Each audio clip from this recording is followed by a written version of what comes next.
Why did the mother disappear overnight? Why? Why did she do it on April the 15th, 2022? You know, because if you haven't followed the story from chapter 1 and you're listening, you'll think, well, that's the standard question. Why? Why on April the 15th, 2022, did she simply disappear with my son? Why, to this date, have I never heard, seen or spoken to my son again? And I'll tell you why. Because it was a completely premeditated still. And let me explain it. On April the 15th, 2022, that's the day my son was stolen. 2 years prior to that, my son's mother's mum had died. And my son's mother's family all live in Worcester. Which means that her dad was in Worcester on his own, my son's granddad. And every couple of months I go and see him in Worcester. It's no problem. Lovely. He died in March 2022. She never told me. But let's just bear that in mind. Her dad died in March 2022 and she never told me. I wonder why she never told me. I'll tell you why she never told me.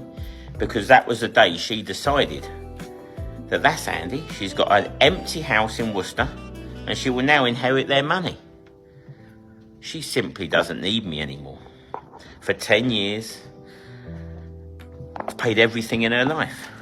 She's lived in beautiful homes, never worked, coffee-style lifestyle, school fees paid for the son, all her bills paid, everything paid. She's had a beautiful life, but she simply didn't need me anymore. So in March 2022, her dad dies. On April the 15th, 2022, that's the middle of half term. On April the 15th, 2022, that was the day her and my son were moving into the house that had been refurbished for them, that they'd lived in 9 years. And the only reason it had been refurbished for them was the guy that owns that house is a family friend of ours who loved me and my son and his mother. They loved us as a family. But of course, she doesn't want to move into that house, does she? In her brain, because she knows where she's going to go. She's going to live in her mum and dad's house in Worcester and inherit their money. So how can she disappear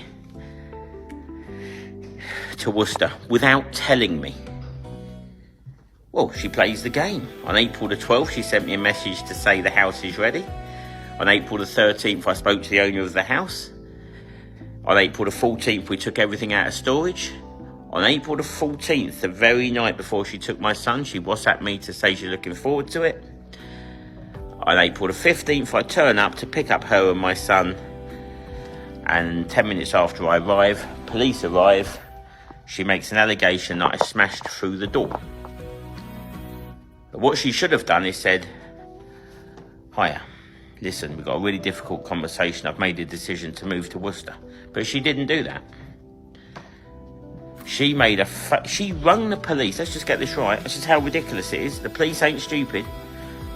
I arrived at the property at 10:05 a.m.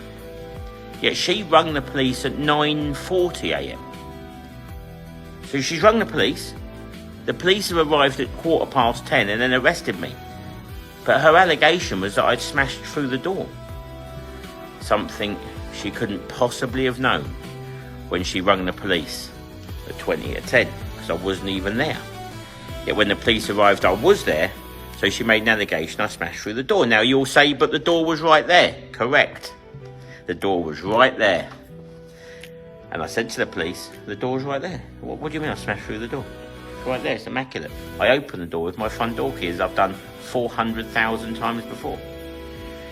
But the way the police work is if a lady's made an allegation, it's easier just to arrest the dad and deal with it later. And that's what they did. They arrested me in front of my son, who's never seen police in his life. And I'm put in a cell for 12 hours. At midnight, I was released from that cell. And my bail conditions were this: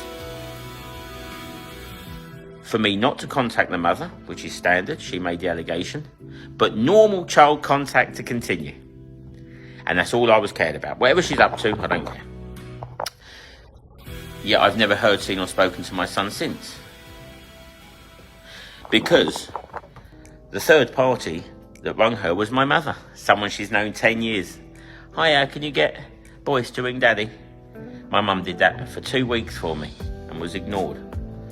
I rang the police and said the bail conditions are clear. I should be speaking to my son. This is still in half term, the 30th of April.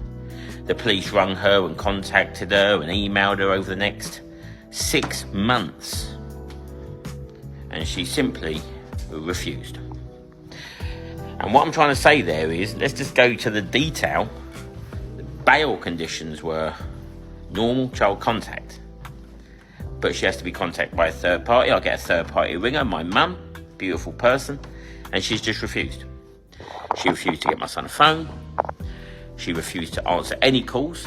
And for 6 months, she simply ignored the bail conditions. At the end of that, the police said to me, we can't force her to do anything. In January 2023, I went to criminal court to face the allegation of smashing through a door. Completely false, of course.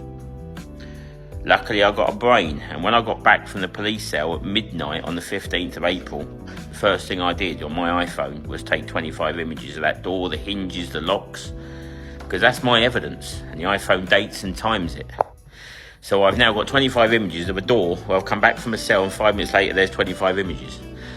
But also in court in January 2023, the police's own witness confirmed no one smashed through a door. He heard me open the door, he heard me talking, at no point was any door smashed through. So in January 2023, I was found not guilty. Of course I was.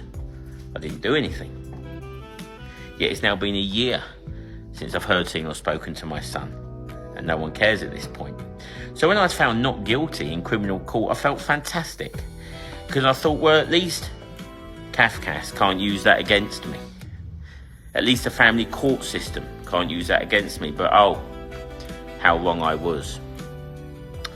Because a second after I was found not guilty in criminal court,